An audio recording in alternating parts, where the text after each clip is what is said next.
You know, how did you find growing up? Like, was there any influence from your mom, or apart from the nature and everything around you? Yeah. You know, if I would say to you, you know, the power of makeup, the power Yes. of dressing up, you know, what does that?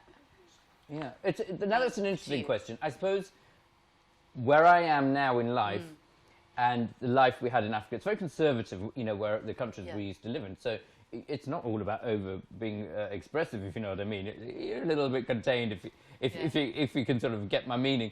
Yeah. So you can't be a flamboyant, or you can't really be your true nature. But it was always very interesting. You know, my mother was a great lady. She was a great advocate for doing superb things like helping charity and doing things. So every time, I always remember coming into the kitchen, there were vats of curries, and she was doing fundraisers, and she was cooking, and she would do a big charity fundraising lunch, and all the mamas and the aunties talking away. Yeah. But I always remember, you know, the men would be out in the garden having their barbecues, we call them brides then, you know, very butch and testosterone with their beers, and I just didn't connect with that side of things. And, you know, I'd just be drawn where all the women were. They'd be talking about the gossip and, oh, little tips on beauty and makeup and, oh, mama, you're looking great. And, you know, it was all about just being around women, you know. And, of course, women engage and talk about their new dresses. And I just zoned in on all of that, you know. So it was just a natural way. So, you know, if mum was in the bedroom doing her makeup and all that, I'd just sit with her and just watch it. I used to be fascinated with, and I still am, actually, I have to say. I have, you know, if I'm at a friend's house and, you know, I've slept over the night or whatever, crashed over, and we're in the morning, you know, they've had a shower, and then they start putting on the makeup, and there's just something peaceful. Because I think it's almost as if you're putting a persona on your face, or creating a story or a journey. I mean, I suppose in many ways I'm a bit disappointed I'm not a lady in some ways, because no, well, it's true in many ways. I mean, you know, it's for men's fashion and lifestyle. Yeah, you know, it's improved a lot more in the last 20 years. Yeah. But you know, if you're a lady, you've got lovely jewelry to wear, you've got beautiful makeup, you've got a dress. So there's just so many more elements you can apply to yourself as a lady. You know, you can get flamboyant men, but I think just by nature being a lady, it's just so much. To me, it's a lot more colourful. You know, you can be this exotic bird, or you can be very demure, you can be very elegant, you know, subdued. Whatever it is, makeup is such an important factor in it. And I think when it comes to ladies, recreational, if they're going out and it's for leisure, makeup can be such enjoyment to apply. For some corporate ladies, when they put on makeup, it's almost a bit like an armour, you know, not going out to war or battle, but it's, you know, you're going out there, you're going out into the world, and you just feel a little bit stronger and empowered. That's what I believe. That's, yeah.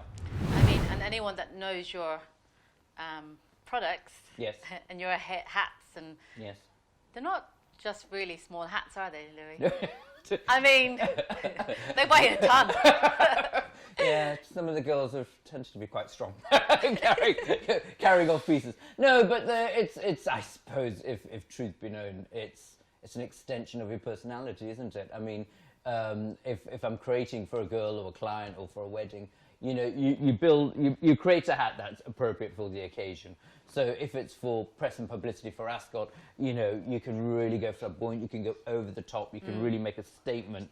But then if it's for you know, a bridal piece, you know, it's about discretion, something elegant, understated. If it's something for the bejeweled collection that I have, which has been a range that is being great for ladies who just want to go out for casual, smart evenings, to bridal, you know, then again it's just elegant, you know, pieces. So you do also look at the client and think about the client that's going to be wearing the pieces, and I think that's very important. I mean, it's very well that I can do these flamboyant pieces, but that's for these showpiece events. But when it comes to actually making pieces for clients, you know, you've got to be absolutely sympathetic for what it, you know, it's not about me, it's nothing about me, I'm just the creator.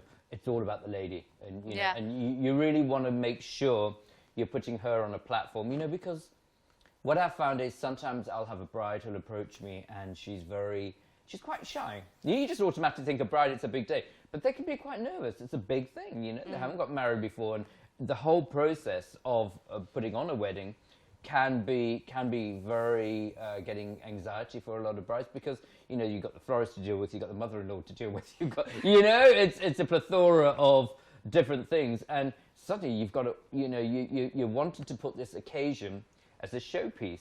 And I always say to brides, you know what, darling, calm down. If the house burns down, as long as you've got a glass of champagne in your hand, you'll be fine. People, that's what I love about you. People aren't there to critique you. They're there. They're your loved ones. They're there to celebrate your day. So yeah. Doesn't matter about the drama or everything's a positive experience. Of course it is. You're so good at just bringing that out of everyone. Thank as you. Well, And that's an appropriate thing, I suppose, with the global pandemic. We're just touch wood, we're just happy to be alive, breathing, and what's happened out there in the world, and we should all just be grateful every single day. And you know what? It's also a great time, I think, when we live in times like this, to actually go, you know what? Are you okay? Are you okay? How can I help? And I think that's the time when we all have to find our inner compassion and just do more for people. It's a great time. I mean, you're always helping people. So who are the people that help you?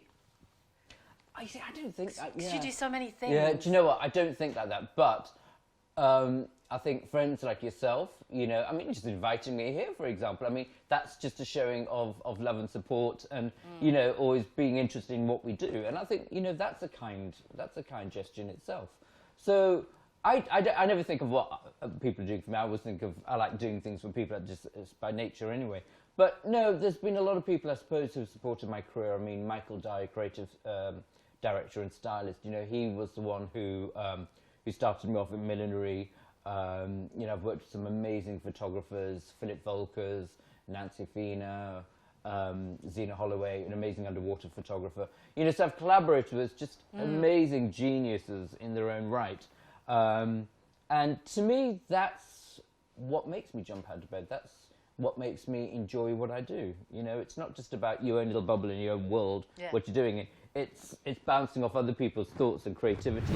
So what have you been doing? What's your latest project? You see. Now I'm revealing too much here. Well, no, it's actually very exciting. So what's inspired you to? So a couple of years ago, probably about 20 years ago, I always had this dream that with my millinery, I always wanted a perfume.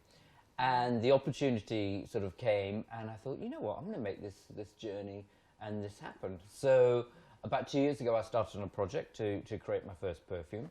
And it all started with a very elaborate design. And it was basically a very ornate bottle. But I didn't want this just to be about a lady owning a special bottle and putting it somewhere in her bathroom. I wanted this to be an object of art that, was something actually that in a beautiful home, you'd just be able to put this object in the centerpiece somewhere and it'd be quite a feature. And so it's this very ornate display cabinet where the bottle sits on it. And it's based on the Far East. So I spent a lot of time traveling to remote areas like Bhutan up in the Himalayas, Thailand. So all that part of the world has always been a huge area of motivation. And then I started the journey. I sketched the design and the concept and the direction I wanted to go. And once I'd drawn the sketch, I thought, now you've got to make it. And do you know what? That has just been the most extraordinary journey. What I want you to do, and this is really important because it heightens the sensations, what I want you to do is close your eyes, and I'm going to apply this on your wrist. And what I want you to do is, when you actually smell the scent, it should intensify the experience. Like making love, darling. I can't imagine what everyone's thinking right now. And that lovely husband of yours, Brendan, how is he? On that note. Right, okay, so I'm just applying this now. Okay, that's all yours. Okay, so keep your eyes closed. Eyes closed and I'm and smelling. Just absorb, yeah, absolutely. Am I the first person, Louis? You are always my first. This is exclusive, guys. Wow.